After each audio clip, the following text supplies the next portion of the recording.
శుభాంగాయ మంగళాయ మహోజసే సింహశైల నివాసాయ శ్రీ నృసింహాయ మంగళం. శ్రీ శ్రీ శ్రీ వరాహలక్ష్మీ నృసింహస్వామి వారి సన్నిధానంలో శ్రీ విశ్వావసునామ సంవత్సరం దక్షిణాయనం వర్ష ఋతువు శ్రావణమాసం శ్రావణ శుద్ధ పంచమి మంగళవారం ఉత్తర నక్షత్రం జూలై 29వ తారీఖు యథావిధిగా 4 గంటల నుంచి 4:30 గంటల వరకు సుప్రభాత సేవ. సుప్రభాత సేవలో భాగస్వాములు కాగోరువారు దానికి తగిన రుసుము చెల్లించి సంప్రదాయ విధానంతో పరిమిత సంఖ్యలో భాగస్వాములు కావచ్చు. 4:30 గంటల నుంచి 6:30 గంటల వరకు ప్రాతరారాధన. ప్రాతరారాధనలో భాగస్వాములు కాగోరువారు దానికి తగిన రుసుము చెల్లించి సంప్రదాయ విధానంతో పరిమిత సంఖ్యలో భాగస్వాములు కావచ్చు.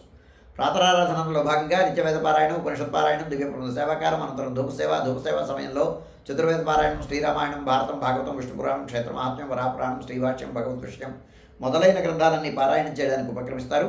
అనంతరం బాలభోగ నివేదనం అయిన తర్వాత నిత్యోహోమం, బలిహరణం అయిన తర్వాత మంగళాశాస్త్రం, చాత్మరగోష్ఠి, తీర్థ వినియోగం అయిన తర్వాత చుట్టు సన్నిధిలో మంగళాశాస్త్రం పూర్తి చేసుకున్న తర్వాత సుమారు 6:30 గంటల నుంచి సర్వదర్శనం ఆరంభమవుతుంది.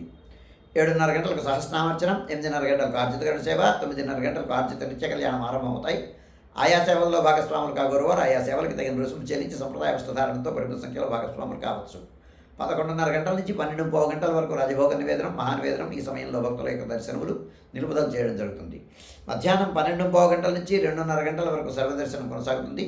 మధ్యాహ్నం 2:30 గంటల నుంచి 3 గంటల వరకు మధ్యాహ్నం విరామం. ఈ సమయంలో భక్తుల యొక్క దర్శనము నిలుపుదల చేయడం జరుగుతుంది. మధ్యాహ్నం 3 గంటల నుంచి రాత్రి 7 గంటల వరకు సర్వదర్శనం కొనసాగుతుంది. సాయంకాలం 5 గంటల నుంచి 5:30 గంటల వరకు ప్రధానాలయంలో సహస్రనామార్చన జరుగుతుంది. ఆస్తికులైనటువంటి భక్తులు దానికి తగిన రుసుము చెల్లించి సంప్రదాయ వస్త్రధారణతో పరిమిత సంఖ్యలో భాగస్వాములు కావచ్చు. రాత్రి 7 గంటల నుంచి 8:30 గంటల వరకు రాత్రి ఆరాధన. రాత్రి ఆరాధనలో భాగస్వాములు కాగోరువారు దానికి తగిన రుసుము చెల్లించి సంప్రదాయ వస్త్రధారణతో పరిమిత సంఖ్యలో భాగస్వాములు కావచ్చు. రాత్రి 8:30 గంటల నుంచి 9 గంటల వరకు సర్వదర్శనం కొనసాగుతుంది.